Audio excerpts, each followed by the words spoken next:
Maximus is delivering critical veteran services, solving real problems, streamlining operations with measurable impact at speed and scale, all while remaining focused on moving the VA mission forward for veterans, their families, caregivers, and survivors. From strategy to execution, we modernize, build trust through expertise and innovative technology to deliver results. That's Maximus. Learn more at maximus.com/federal-health. Welcome to HealthCast. I'm Sarah Seibert, the Managing Editor of GovCIO Media and Research, and joining me today is Dr. Paul Lawrence, Deputy Secretary and Acting CIO at the Department of Veterans Affairs. Thanks so much for joining me today, Dr. Lawrence. No, thank you so much, Sarah. Yeah, so this is a really exciting time for the Department of Veterans Affairs and exciting for me too. Just as a reporter, I started with GovCIO in 2021 covering the VA, and the agency has seen a lot of changes within that time period, especially within the last 3 years with the EHRM program. So it's been on pause since April 2023, and you're just starting to resume rollout. So what did you learn within those past 3 years during that pause? A lot, really, but it's going to sound simple when we talk about it, but of course it's in the execution. So first, I think the Secretary talks about this directly in what I would call intentional leadership, a real commitment from the very top that we realize the value of an electronic health record in our commitment to delivering world-class healthcare to veterans. He really understood that link and said, this is a must do. And he pointed out in his confirmation testimony that we're special but not unique. Others roll out and implement healthcare records like this. We should be able to do that. So those simple guiding principles really set in motion a lot, right? That we're really going to do this and we are committed to do this. Second, once someone like me shows up and is designated as the accountable person for this, you begin to realize some of the things that kind of set us on the wrong direction. Lack of standardization, right? Letting everybody customize everything in their own way just causes tremendous amounts of problem. We had the very good fortune of Oracle buying Cerner. They're a top-tiered software company, so they've brought more methodologies as well as better discipline to performance and things like that, as well as what I would say, I think it went on, but maybe not to the level we're doing, deep engagement with our folks in the field, the folks who run medical centers, the folks who staff them, the folks who do things. And I would say one of the things I'm most proud of is getting out, prior to this go live day in Michigan and talking to the sites, regularly, at least twice and in between in phone calls. I estimate I've talked to over 600 members of our team and gotten, quite frankly, feedback, direction, and insight. So all of those things combine to just a better focus and I think more clarity on what we're doing and why. That makes sense. And I personally appreciate the LinkedIn updates and seeing where you are and what you're doing and what you're learning. And we'll definitely dive more into what the users have been saying later in the interview. And you alluded to this in your first answer, but during the pause, we experienced a leadership transition and a new administration come in. And current leadership has pushed to remove bureaucratic decision-making. So how will this approach streamline the EHR rollout? I think a lot, quite frankly. I think our folks had a lot of questions early on when I showed up about why are we doing this? And they needed to understand the thinking behind the workflows, right? So it's easy to say the software is going to be standardized, but what that means is you're going to do the work as described in the software. So there are questions about the workflows. Gee, I used to do things a certain way. Now the software is telling me to do another way.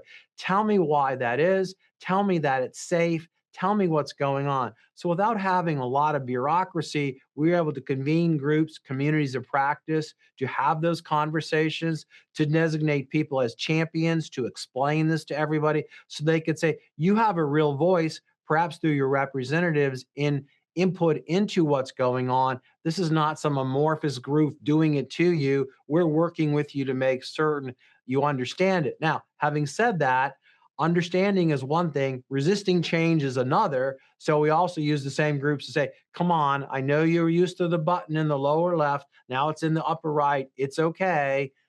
Everything's going to be fine.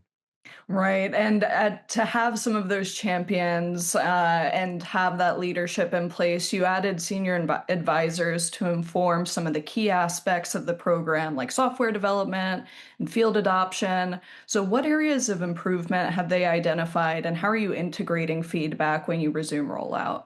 Yeah. So the senior advisor for field adoption is one I'm most proud of, right? Having someone who's been part of the field, actually working with folks who could better understand their concerns and complaints and figure out what they needed. So it wasn't an alien person, someone not from Mhm. their immediate sphere. That's been very helpful. A senior advisor for software development has been really helpful in some of the challenges we faced in the pharmacy approach.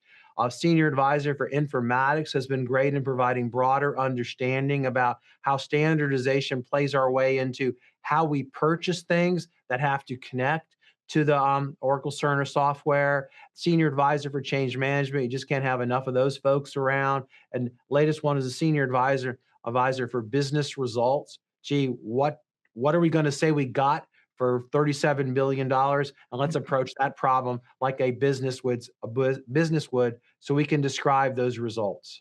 Right, that makes sense. And you mentioned this just now. So, some of the changes to the pharmacy module. So, VA is making two sets of changes to the pharmacy module. The first this spring, and the second happening this fall. Could you explain that a bit more?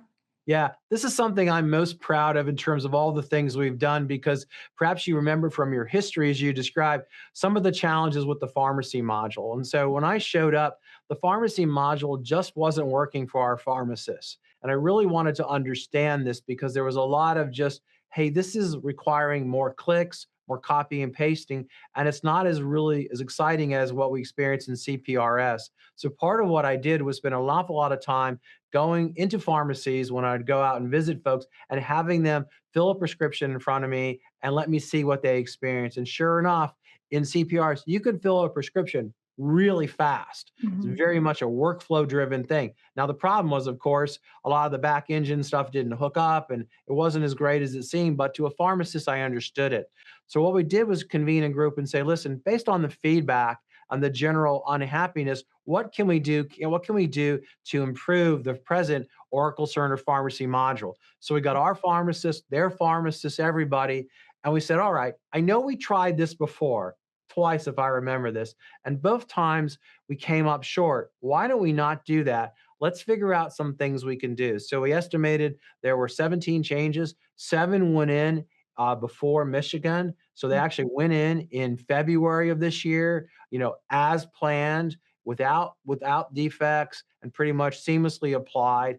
The other 10 will go in before Indiana in August. And so far, from my regular meeting with them, those are on schedule and the like. So, given where we came from and some of the difficulties, while 17 changes might not seem a lot to software, given the problems we had had, this is a huge success around collaboration, around building requirements, this, designing, testing, and then getting it in. And the feedback so far has been positive. Now, it isn't the end of it isn't over the moon kind of stuff, but it's better than from the problems that had while we were all on sabbatical here, where they just couldn't seem to get anything right. And now we can. And I think we have pharmacy on a really exciting azimuth, what the future will bring, and we'll be there at VA. Yeah, that is super exciting. So you mentioned, they've tried upgrading the pharmacy module a couple of times before. What do you think is different from this approach or this attempt that you all made that will make the modernization successful compared to those past attempts? Yeah, I don't know what happened in pharmacy, so I really can't speak to before, but what I Mhm. can tell you about what I felt it needed, right? I had Mhm. direct conversations with the co-president of Oracle and said, "We have to do this." He went to see our pharmacy module and their pharmacy, the CPR's pharmacy module and their farm, and he agreed, "You're right, there's an awful lot of clicks." He had his software developers go with them, say, "What can we do to make it better?" So I think they were deeply committed. I think they heard our voices. And quite frankly, what we said is, listen, I will lead a meeting every 2 weeks. I will personally watch over this, and I will make sure our folks are there giving you timely and responsive feedback. If you will commit to getting your folks there and make the changes that we come up, mutually and together. And we talk about the meeting on a separate meeting every 2 weeks when we have our regular conversation about how's it going Mhm. and touch base. So I think it's deep commitment and it's an understanding, quite frankly, our pharmacists, customers in this example, were giving us pretty direct feedback about a desire for things to be better. Right. Yeah, that's exciting. And you mentioned that these upgrades were completed in February and, the spring set was being deployed. So, how did you move from concept to functionality so quickly?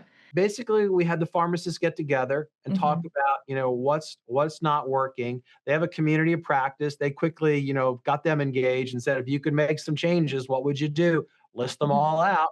Came back with a big list. It got narrowed down to the ones we thought that would matter most, and then immediately got them discussing it. And quite frankly, what they were told is this is not theoretical. If you say something should be changed, you must be prepared to sit in on requirement sessions and no kidding, describe these in detail. Oracle, similarly, you must come ready to listen and offer suggestions. And we are going to do this really quick because we work backwards. We said this will happen before Michigan, which means it Hmm. has to be ready in February. So the work start late summer, early fall. That's what we work towards.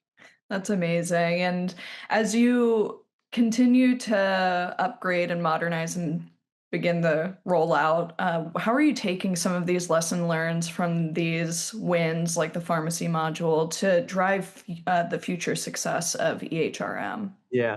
I think one of the strongest things I've learned is the importance of the practitioners, the community of practice, right? The Mhm. different skill sets, anesthesiologists, primary care, getting them involved and talking to us directly about what it is in the technology they need to do their job as best they can, right? Mhm. Responding to what they see in terms of the software we have now and realistically trying to figure out what the middle ground is. Okay. Is it because you liked something before and this is different? Or is it because we need something special added to this? And we want to resist as much as we can that last part, right? We're not Mhm. going to customize the software as we discussed, but we really do want to hear what you are going through. And we want to talk to you about how your job is going to change now, because this will in fact change the way you do work. And we want to talk to you about that candidly. So not only do we want to tell you about it, but we want to have someone in your profession talk to you about it, right? Someone Mhm. who's using the software now, telling you, yes, it does work. You will like it more. You just kind of have to work through the situation. So I think it's better understanding what Mhm. folks were telling us and better understanding who they need to talk to them about the situation they're in. Yeah, and I think as we look to the future, the question on everyone's minds is what happens after you resume rollout? What does that look like, and how are you going to measure success? Yeah, well, I can tell you what happens, what it looked like. It looked like on Saturday morning at 5 o'clock.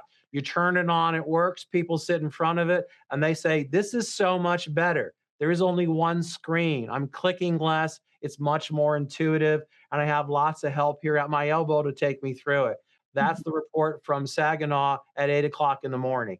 And so I will tell you, initial feedback is very, very positive. We had a limited number of patients come in over the weekend and the Mhm. response was positive. This morning, when I stopped in at the operations center, some of the things we had picked up over the weekend were what we expected. Printers aren't working. Folks don't understand some stuff. It's being explained and being understood. So my expectations is that over the next couple of weeks we'll get more feedback from Michigan, but they're all talking to each other. A lot of people from Ohio are there, if not in person, over the phone, wondering about things. We have people from Columbus who previously went live a while back. They're there as well as other folks from around, VA. So everyone's getting to see how it all works. I'm thinking they're going to go back and tell real positive stories. And I'm thinking if I was running a medical center that wasn't going to go live in 2031, I'd be wondering how do I move closer to the head of the line because this is going to be cool stuff and all your staff are going to like it. Yeah, that's really exciting. And I really appreciate all of the work that you've done to make it a story. So before we close out, is there anything that you would like to add or any areas we didn't address?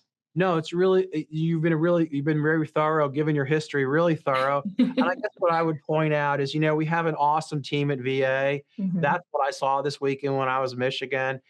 Just everybody was there. They were there crack of dawn. Some had been all night. They were excited. They had been thinking about this. They know what this means in terms of what we're going to be able to do here at VA. So it's a great team. I am not surprised by the success I'm seeing so far. More to follow. I know we can't declare victory after 72 hours, but it certainly feels real good. And my expectations are going to be you're going to hear more about the same. And I actually think you can feel good too. You might be the first press person who's talked to me about it since we all started. So thank you so much for your interest. Yeah, thank you so much for talking to me, and I really appreciate all of your work again. And I agree with you. The people at VA are some of the best people I've ever met.